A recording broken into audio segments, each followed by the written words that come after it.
Gallagher. Thank you, Mr President. My question is to the Minister for Defence, Senator Payne. And at the Senate committee hearings on Tuesday night, the interim CEO of DCNS, Brent Clark, said that ASC would have no role in building future submarines.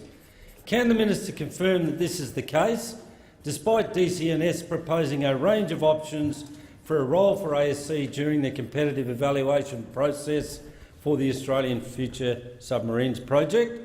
And if so, when did the government decide on an option that meant ASC would have no role in the build of future submarines, and why has the government withheld this information from South Australians? The Minister for Defence, Senator Payne.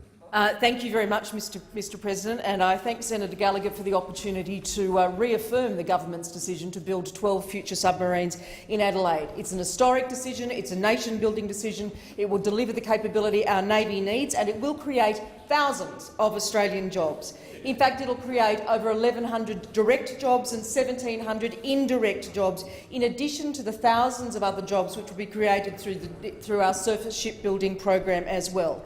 Every single decision that this government has taken in relation to naval acquisition, from the future submarines to the surface ships, is about ensuring we have a sovereign naval shipbuilding industry in this country.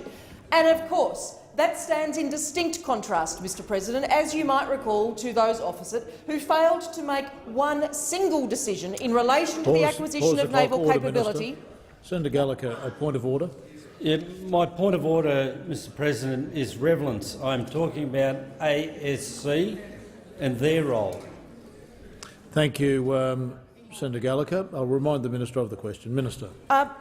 Where I was, Mr President, not one single decision made in relation to naval shipbuilding, not for any company in Australia, not even ASC, Mr President, not for any company in Australia, for the entire time in which they were in government. So 1,100 direct jobs, 1,700 indirect jobs, Mr President. Order, Minister. And the fact is that the Australian submarines— Order.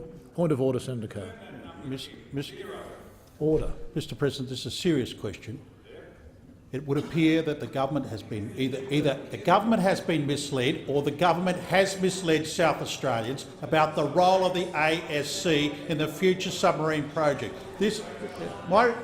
My question goes to the question directly of relevance. I would ask the minister and ask you to ask the minister to directly respond to the question asked. Thank you, Senator Carr. Minister again. Order on my right. Order. Again, I will remind you, Minister, of the question. Mr President, and I can understand why those opposite do not want to hear about this, because they don't want to hear about their own record. But let me be very clear. The future submarines, 12 of them, will be built in Adelaide with an Australian workforce that will build on the existing submarine workforce in ASC. Of course it will. The submarine workforce in Adelaide, which is currently resident in ASC, will have to grow to ensure that Australia can continue to sustain the Collins-class submarine and build the future submarine fleet, Mr President. So, as I said, let me be absolutely clear. Because of the decisions that the Turnbull government has made, the submarine workforce in Adelaide will grow. The future submarine program will create 1,100 direct jobs and 1,700 indirect jobs, and that will be building on the ASC workforce itself, Mr President. Thank you, Minister. Senator Gallagher, supplementary question. Thank you, Mr President. Given that DCNS has now said that there will be no role for ASC in the build, was it its claim in promotional material supporting its bid that there would be 1,700 jobs at ASC misleading, or has the ASC's role changed to a government decision? Minister. Thank you very much, Mr President. There is no change in relation to the role of ASC, which the Finance Minister, Minister for Defence Industry and I very clearly set out in the separation process. The workforce that is required for ASC for the continuation of Collins-class sustainment hasn't changed.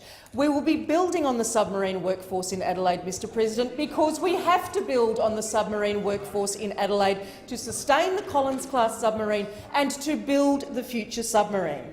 We have ensured that DCNS, as the build and design business for the future submarine, provides the capability that we need to produce the best, most regionally superior submarine we are able to do.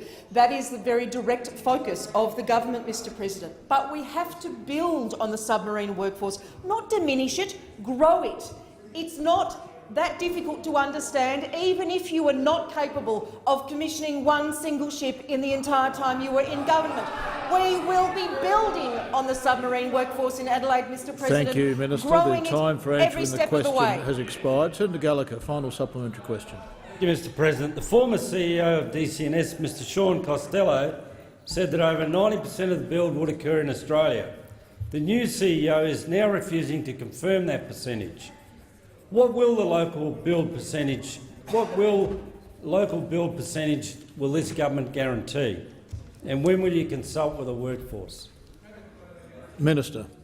Thank you very much, Mr President. And I don't have the advantage of the Hansard for the committee hearing, so I haven't actually been able to read the evidence, and that is not available at this point. But let me be very clear again. The government's decisions in relation to the future submarine are going to grow the submarine workforce in this country. There is no change to that view. There is no change to that direction. It is an absolute commitment. 1,100 direct jobs, 1,700 indirect jobs, and more beyond that in global supply chains, Australian supply chains, right across the submarine build, right across the surface ship build. But, Mr President, if I was in the position that those are opposite find themselves in, I could well understand why they don't want to hear about this, because if you made no decisions, if you made no effort to ensure you preserved a workforce that could build ships in Australia to the degree that those opposite insist was apparently the case, and you did nothing, if your output was zero, the time for you'll answering get the question zero. has expired.